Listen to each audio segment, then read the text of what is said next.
बिस्मिल्लाहिर्रहमानिर्रहीम। अजीज़ साथियों, RHCSS series के लेक्चर नंबर 11 के साथ आज मैं हाज़िर हूँ। आज के लेक्चर में हम बहुत माइनर टॉपिक्स को कवर करेंगे। माइनर से मुराद वर्किंग में माइनर हैं। ये टॉपिक्स आपकी प्रैक्टिकल लाइफ में बहुत इंपॉर्टेंट होते हैं। सबसे पहले हम देखेंगे प्रोसेस मैनेजमेंट, देन हम जॉब शेड्यूलिंग करना देखेंगे और देन हम लिनक्स के रन लेवल्स पे कुछ बात करेंगे।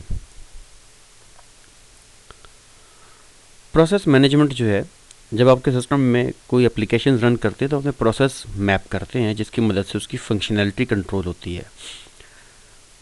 प्रोसेसेस कहाँ होते हैं, किस तरह देख सकते हैं, ये चंद कमांड्स हैं। जिस तरह PS ट्री है, ये आपको तमाम रनिंग प्रोसेस शो करे।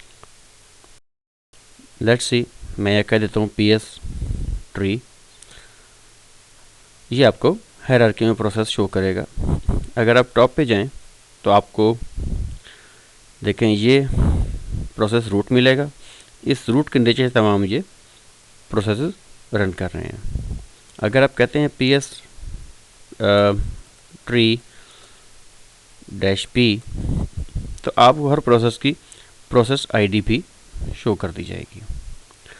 अगर आप कहते हैं PS ट्री -A, अब आपको जो प्रोसेस दिखाए जाएंगे उसमें ये भी बताया जाएगा कि क्या कोई एडिशनल स्विच दिया गया है प्रोसेस को चलाने के लिए।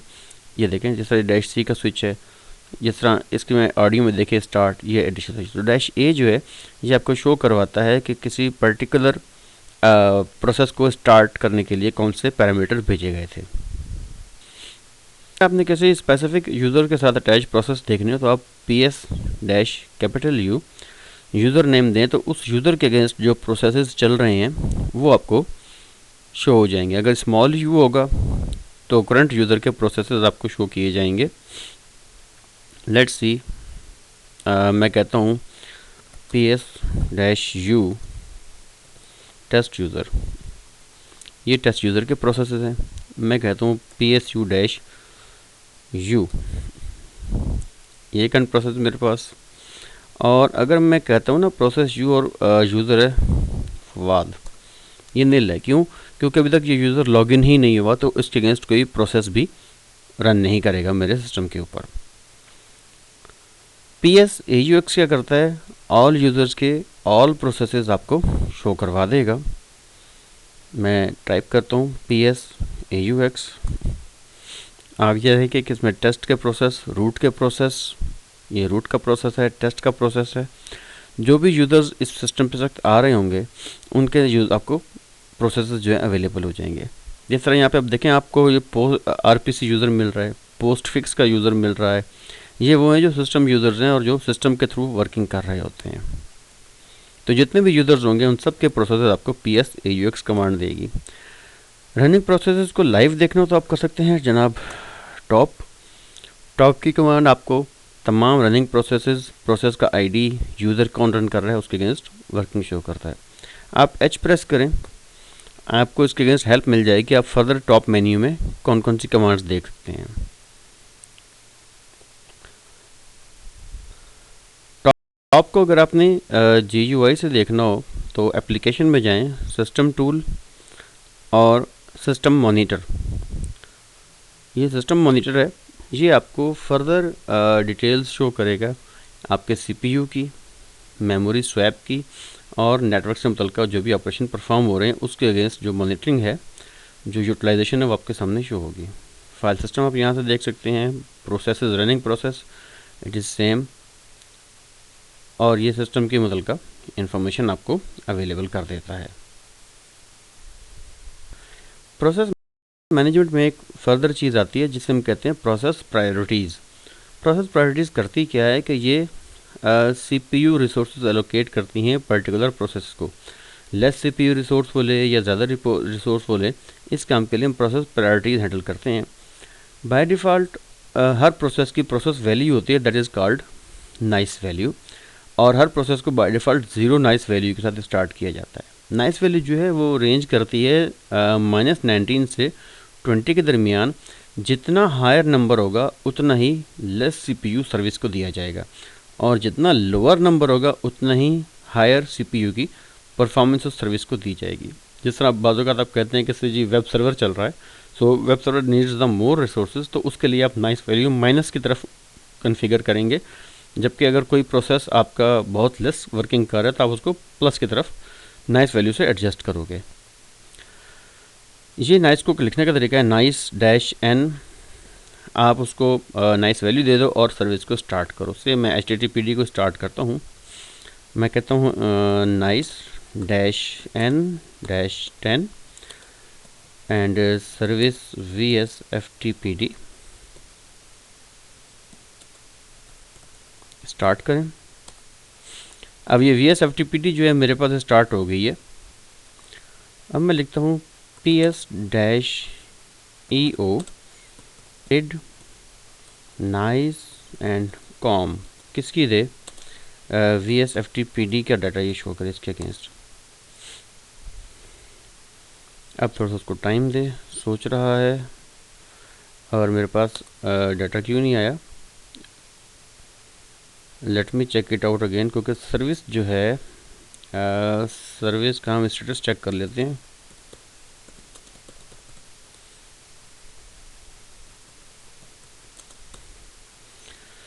सर्विस VSFTPD चल भी रही है, दोबारा ट्राई करते हैं। मैं इसको ग्रैप देता हूँ, दोबारा मसला कर गया जी। स्पेसिंग का मसला था, मैंने ऊपर स्पेस दे दिया था इनमें, सो लिनक्स ने इनकार कर दिया।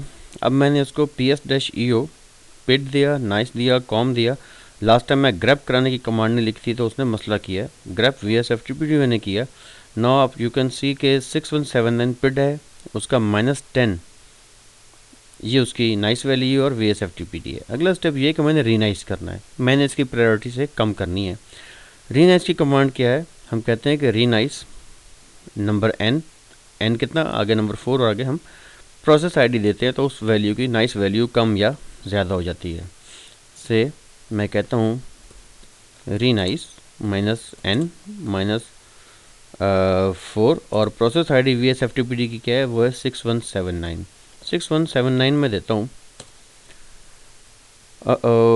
स्पेलिंग मिस्टेक भाई, RENICE एंटर करें। लें जी, प्रोसेस की ओल्ड प्रायोरिटी देखें 10 थी, न्यू 4 है। अब आप इसको PS-EO से चेक करें। नाउ यू कैन सी कि उसने प्रोसेस जो उसकी प्रायोरिटी है वो -4 पे कर दी है। So this is the way जिसके थ्रू हम प्रोसेसेस की आईडीज़ को लेस या मोर देते, CPU रिसोर्सेज देते हैं थ्रू नाइस।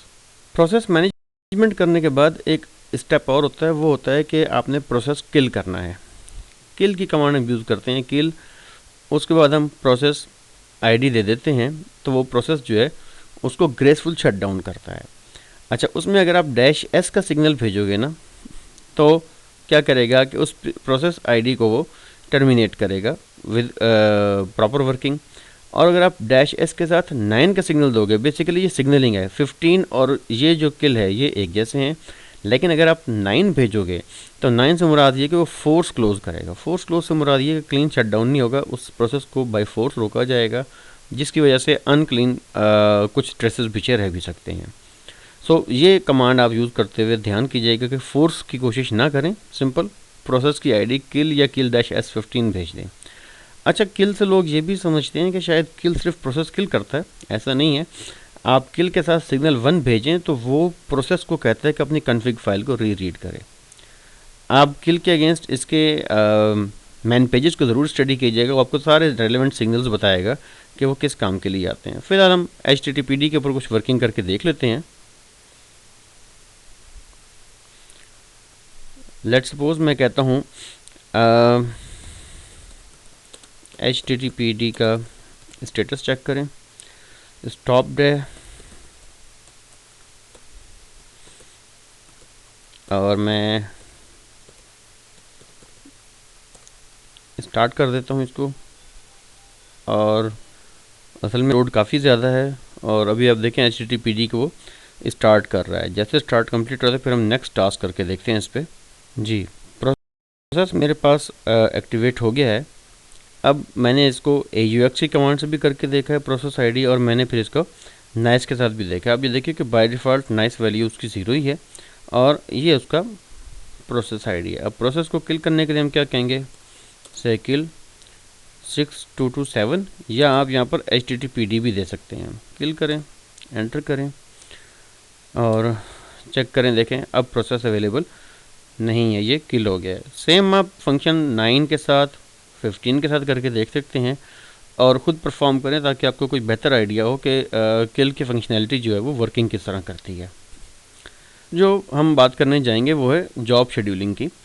लिनक्स में कई जॉब्स ऐसे होते हैं जो ऑटोमेटिकली डेली, मंथली और ईयरली बेसिस पे चल रहे होते हैं, और इसी तरीके से आपने भी कुछ वर्किंग करनी होती है। जिस तरह सिस्टम का बैकअप है, किसी पर्टिकुलर फाइल को कॉपी करना है कुछ टाइम के बाद, तो वहाँ पे आप क्रॉन या AT लेके आते हैं। क्रॉन क्या करता है, क्रॉन रिकर्सिव जॉब परफॉर्म करता है, जबकि AT जो है वो वन टाइम जॉब परफॉर्म करता है। क्रॉन ऐसी जॉब जो आपने रिपीटेडली करवानी है, वहाँ पे आप क्रॉन लेके आएंगे। जहाँ पे कुछ एक जॉब को एक दफ़ा परफॉर्म करना है और फिर बस कर देना है, वहाँ पे आप AT को यूज़ करवाएंगे। क्रॉन के लिए सबसे पहले हम उसको चेक कर लें कि क्या सिस्टम पे वो किस रन लेवल पे चल रही है और क्या उसका स्टेटस है। मैं कहता हूँ उसे etc init.d cron d status, service चल रही है।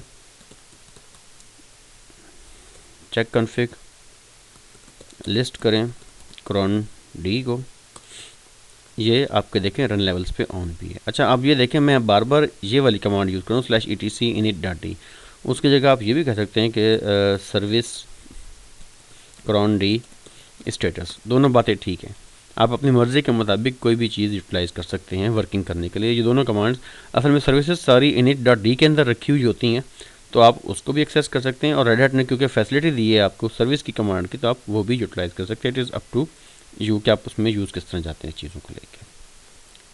क्रॉन की फ़ाइल के अंदर अगर आपने फॉर्मेट देखना हो तो फॉर्मेट आप किस तरीके से देखेंगे, आप क्रॉन टैब को जो है वो कैट करवा लें। मैं कैट करता हूँ, कैट करें /etc एंड क्रॉन टैब। देखें ये फॉर्मेट आया है। आप फाइल में लिखेंगे किस तरह, आप लिखेंगे क्रॉन टैब में सबसे पहले आप देते हैं नंबर ऑफ़ मिनट्स, कितने मिनट्स पे हो, फिर है आवर्स, किस आवर पे हो, फिर है डे, नंबर ऑफ़ मंथ, जिसमें आप डे बताते हैं 1 से लेकर 31 तक, day of the month, second, third, fourth जो भी है। अगर आप स्टार लगाएंगे इससे मुराद ये कि तमाम डेज़ पे होगा। स्टार से मुराद every day, every month, every second. फिर मंथ है 1 से लेकर 11 तक, और जैन फेब से आप उसको रेप्लिकेट कर सकते हो कॉमा के साथ। और आखिर में डे ऑफ द वीक, अगर किसी स्पेसिफिक डे ऑफ वीक के आपने उसको एग्जीक्यूट करवाना है, वो भी आप यहाँ पे कर सकते हैं। अच्छा, अगर आप क्रॉन टैब -e सिर्फ दोगे तो वो करंट यूज़र की फाइलें ओपन करेगा जॉब शेड्यूलिंग के लिए, क्रॉन टैब -e जो करंट लॉग्ड इन यूज़र है, ठीक है। और अगर आप के साथ किसी यूज़र का नेम दे देंगे तो फिर उस यूज़र के लिए जॉब जो है वो शेड्यूल की जाएगी। अभी हम क्या करें कि हम जनाब एक क्रॉन जॉब बना देते हैं। मैं कहता हूँ क्रॉन टैब -e, ये मेरा करंट यूज़र रूट का है। एंटर करें। एक जॉब मेरी ऑलरेडी लगी हुई है जो कि मैंने 9 o'clock पे एडजस्ट की थी, 9 मिनट पे, 9 o'clock पे। आज 23 जनवरी है और मैंने उसके बाद फर्दर चीज़ें उसमें डे और ईयर की दे दी, और मैंने कहा कि RHCSA के नाम से एक फ़ाइल क्रिएट करो। से मैं इसको मॉडिफाई करता हूँ, ऊपर 39 हुए हैं, मैं यहाँ 41 कर देता हूँ, 9 o'clock 41 पे। और आज के दिन में कंप्यूटर क्या करे, RHCSA _ 41 के नाम से एक फ़ाइल क्रिएट कर दे। 2 मिनट हम वेट करेंगे। मैं सेव कर देता हूँ फ़ाइल को। आपको अगर एग्ज़ाम में यकीन ना आ रहा हो कि ये चलेगा या नहीं चलेगा, तो आप एक दफ़ा क्रॉन डी की सर्विस रिस्टार्ट भी कर दीजिएगा। अमूमी तौर पर क्योंकि सर्विस ऑन है और रनिंग है तो ये काम ज़रूर होगा। init.d करें और हम कह देते हैं जनाब क्रॉन डी रिस्टार्ट। अव्वल इसकी ज़रूरत नहीं है, लेकिन एग्ज़ाम में अगर आप करना चाहें तो you can do it at your will, और उससे फ़र्क क्या सच नहीं पड़ेगा। अगर जॉब सही लिखी गई है तो ज़रूर एग्जीक्यूट होगी। और ls-l भी हम करके देख लेते हैं। अभी RHCSA जनाब अली आपकी ये पड़ी हुई है, जो नेक्स्ट बननी है उसका हम वेट करते हैं। मीन टाइम आप कैट कर सकते हैं var spool cron को, वहाँ पर आपको जितनी भी रेलिवेंट जॉब्स हैं वो नज़र आ जाएंगी। से मैं कहता हूँ कैट करे /var spool और cron। ये देखें, उसके अंदर देखें इस वक्त एक जॉब आई हुई है जो कि 941 पे एग्जीक्यूट की जाएगी और उसमें RHCSA_41 के नाम से फाइल क्रिएट होगी। दोबारा कैट करें, ठीक है जी, ये जॉब के पास पड़ी हुई है। और अब आप ये देखें 941 हुआ था, तो ये देखें RHCSA41 जो है वो फाइल आपके सिस्टम पे उसने क्रिएट कर दी है। सो दिस इज़ हाउ कि आप क्रॉन को यूटिलाइज़ करके अपनी ऑटोमेटिक रिकर्सिव जॉब्स जो परफॉर्म कर सकते हैं। अच्छा, कोई काम अगर आप करना चाहते हैं ना जो डेली या मंथली होना हो, तो आप उस चीज़ को क्या करें, CD करें /etc और क्रॉन, ये देखें cron.daily, cron.hourly, cron.monthly, cron.weekly। आप उस फाइल का जो स्क्रिप्ट को जाके इन फोल्डर्स में रख दें तो क्रॉन जो है ऑटोमेटिकली उस फोल्डर के हिसाब से आपकी रखी हुई फाइल की जॉब को एग्जीक्यूट करना शुरू कर देगी। बस AT के साथ जॉब शेड्यूल करना, सबसे पहले तब चेक करें कि ATD की सर्विस चल भी रही है कि नहीं चल रही। लेट्स सी, मैं कमांड देता हूँ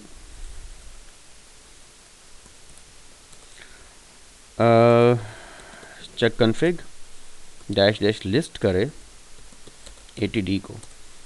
देखें ये रन लेवल्स पे ऑन है आपके पास। फिर स्लैश करें ATD का स्टेटस, ATD सर्विस चल भी रही है। अब हम क्या करेंगे, एक नन्ही मुन्नी सी स्क्रिप्ट फाइल बना लेंगे और उस स्क्रिप्ट फाइल को चलने की कमांड दे देंगे ATD के थ्रू। ये एक छोटी सी फाइल है जिसके थ्रू मैंने MySQL जो है वो इंस्टॉल करवानी है अपने सिस्टम में, ठीक है। और मैंने मेरा ख्याल है फ़ाइल का कोई नाम रखा भी हुआ है, लेकिन आपके लिए मैं फ़ाइल दोबारा क्रिएट करता हूँ। मैं कहता हूँ vim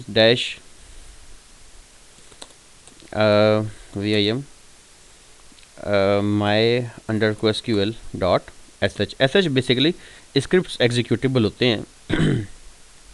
और आई करें %/bin/bash, ये आपने दे दिया 1 लाइन,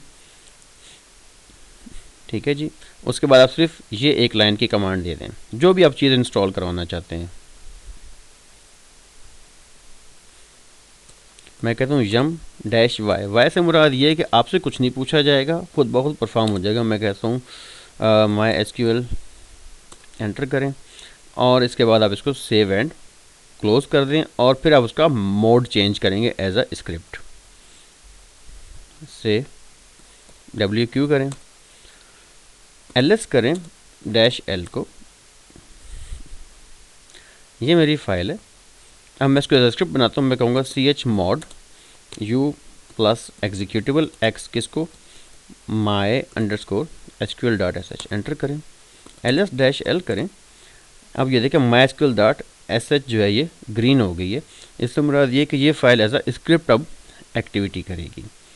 ATD में फ़ाइल ऐड कैसे करते हैं, कमांड देखें। आप कहते हैं कि AT के बाद -f क्या करता है, ये फाइल स्पेसिफाई करता है कि कौन सी फाइल है और आप उसके बाद उसको नंबर ऑफ़ मिनट्स देते हैं कि आपने कितनी देर बाद से इसको एग्जीक्यूट करना है। आप कहते हैं AT-f my_sql, मैं कहता हूँ now +2 मिनट्स, यानी कि अब से 2 मिनट के बाद ये जॉब चल पड़े। अच्छा, मैं कहूँ ATQ करूँ ना, क्यू नज़र आएगी मुझे। ये देखें जॉब नंबर 3 क्यू में लगी हुई है मेरे पास। अच्छा, एक और काम मैं कहता हूँ कैट करे /var spool AT और ये जॉब नंबर है A000। ये देखें इस जॉब के अगेंस्ट आपको AT अपनी फ़ाइल भी दिखा देगा जो फाइल उसने इसके अगेंस्ट चलानी है। ये आपका सारा स्क्रिप्ट यहाँ पे मौजूद है और ये देखें ये आपके स्क्रिप्ट की वर्किंग लिखी हुई है। तो अगले 2 मिनटों में जो है कंप्यूटर इसको रन कर देगा और आप इस फाइल के अगेंस्ट होने वाली वर्किंग जो है वो देख लेंगे। ATQ देखें ये भी है। अच्छा, एक AT रिमूव भी होती है। AT रिमूव क्या करती है, ATRM के आप जॉब नंबर दे तो वो रिमूव हो जाती है क्यू में से और वो फर्दर एग्जीक्यूट नहीं की जाएगी। अगर मैं ATRM लिखता हूँ, फ़िलहाल मैंने जॉब नंबर नहीं देना ताकि अपना काम परफॉर्म करें, और ये अभी हमारे पास क्यू में फ़ाइल लगी हुई है। ठीक है, 9:46 इसका एग्जीक्यूशन टाइम है, जिसके बाद ये फ़ाइल एग्जीक्यूट हो जाएगी और आप इसकी वर्किंग चेक कर लेंगे कि क्या होती है। अब मैं ATQ दोबारा चेक करता हूँ। ठीक है, ATQ इज़ विद अस, और ये अगर आपने इसकी वर्किंग चेक करनी है तो आप क्या करेंगे कि आप मेल में जाकर चेक कर लेंगे कि क्या ये मेल आई भी है या नहीं आई, एक काम। सेकेंडली आप करें cat/var/spool 80। ठीक है, अब देखें अब यहाँ से जॉब गायब हो गई है। जॉब यहाँ से गायब होने से मुराद ये है कि ये जॉब अब एग्जीक्यूट हो चुकी है। थोड़ी देर पहले ये जॉब हमारे पास मौजूद थी। आप ATQ करो, ये क्यू भी खाली है, इट मीन्स ये जॉब प्रोसेस हो चुकी है आपके सिस्टम से। मेल चेक करें आप, if there is anything mail. Mail मेरे ख्याल अभी जनरेट नहीं हुई, so but the default behaviour is के मेल आपके पास ये जनरेट हो जाएगी। मेल जनरेट करने के लिए होने के बाद ये मेल के नंबर्स हैं, आप मेल नंबर देते हैं से 1 या 2 या 3, तो ये मेल आपके सामने जनरेट हो जाती है। आप उसको जनरेटेड मेल को व्यू कर सकते हैं, and when you are done you can press q और आप क्यू से बाहर आ जाएंगे। तो ये एक मेथडोलॉजी है जिसके थ्रू वर्किंग करते हुए आप जॉब शेड्यूलिंग और तमाम वर्किंग परफॉर्म कर सकते हो। उसके बाद नेक्स्ट हमारे पास आ जाते हैं run levels. Run levels define करते हैं कि सिस्टम जो है वो किन मोड्स में ऑपरेट कर रहा होगा। रन लेवल बाय डिफ़ॉल्ट आपके लिनक्स में 8 होते हैं और एक वक्त में आप सिर्फ एक रन लेवल चला सकते हैं। नाउ रन लेवल 0 हमारे पास 0 से लेकर 6 हम गिनते हैं। 0 पर हाल्ट होता है। 1 इज़ सिंगल यूज़र मोड, आमतौर पर ये वो मोड है जिसमें नेटवर्क हर चीज़ बंद होती है। सुपर यूज़र इसमें लॉगिन होता है और उसके थ्रू फंक्शन परफॉर्म करता है अपने। नंबर 2 आपका बेसिक मल्टी यूज़र है। इसमें आपके पास टेक्स्ट एनवायरनमेंट होती है, नेटवर्क सर्विसेज मोस्टली ऑन होती हैं, लेकिन NFS वगैरह जो है ये क्लोज होगा, आपको NFS नहीं मिलेगा। अगर आपने फुल मल्टी यूज़र मोड लेना है तो आपको रन लेवल 3 में आना पड़ेगा। ये टेक्स्ट एनवायरनमेंट है, फुल ऑपरेशनल है। लिनक्स के production server basically maximum run level 3 पे चलाए जाते हैं। रन लेवल 4 यूज़ नहीं होता। नंबर 5 जो है ये आपका मल्टी यूज़र GUI है जिसके थ्रू अभी मैं काम कर रहा था। और नंबर 6 जो है ये रिबूट है। आपने अगर अपने रन लेवल को देखना है तो जनाब एक काम करें छोटा सा, कि यहाँ पे लिखें रन लेवल। आपको रन लेवल 3 और 5 दिखा रहा है, वो इसलिए दिखा रहा है कि अभी मैं रन लेवल 3 में गया था और वहाँ से होके वापस आया हूँ। अगर आप बाय डिफ़ॉल्ट यहाँ पे खड़े होंगे तो आपको रन लेवल 5 ही नज़र आएगा। से मैं कहता हूँ कि मैंने रन लेवल स्विच करना है, मैंने उसको टेल इनिट की कमांड देनी है। मैं कहता हूँ से 3 में तो मैं चला गया था, मैं कहता हूँ टेल इनिट 2, एंटर करें। अब आप रन लेवल 2 में आ जाएंगे, ये आप देख रहे हैं।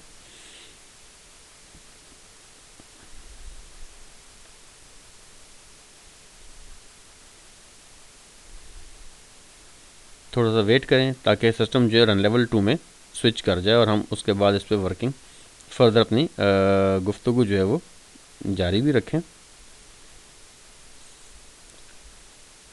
अब इस वक्त मैं इससे माउस भी रिलीज़ नहीं करा सकता। मैंने माउस रिलीज़ कराया तो नतीजतन आपकी जो रिकॉर्डिंग स्क्रीन है वो एक दफ़ा फिर अपनी जगह छोड़ जाएगी। So I have to wait and I have to be patience. उतना ही पेशेंस आप भी इख्तियार करें ताकि हम जो है इसको सेफली एग्जीक्यूट कर सकें।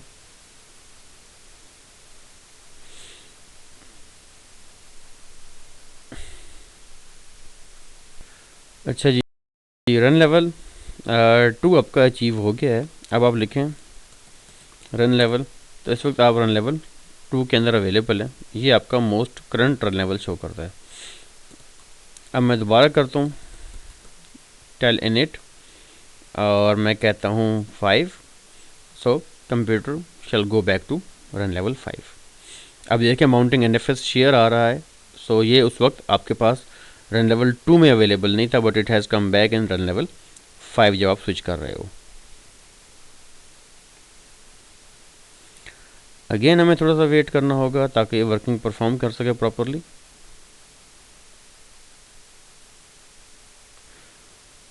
अच्छा जी, तो हुआ ये कि मेरी मशीन टोटली क्रैश कर चुकी है इस वक्त। आई थिंक लोड उस पर काफ़ी ज़्यादा था, क्योंकि एक ही टॉपिक रह गया तो मैं वो आपको कवर करवा देता हूँ। और वो ये है कि रन लेवल आपने चेक कहाँ से करना है। रन लेवल चेक किया जाता है या रिप्लेस किया जाता है, आप ऐसा करें vim करें /etc और इनिट टैब को, यहाँ पर आप देखें आपके सामने आपके रन लेवल्स भी अवेलेबल हैं और ये आपका 5 लिखा हुआ है। ये 5 बता रहा है कि रन लेवल 5 में सिस्टम को स्टार्ट करना है। आप यहाँ पर रन लेवल 3 दे दें, ये जो ऊपर लिखा हुआ है जिस तरह ये 3 है, ठीक है। 5 दे दें, 6 देंगे अगर आप, तो आपका सिस्टम इस बूट होते ही रीबूट होना शुरू हो जाएगा, लिहाजा ट्राई ना कीजिएगा।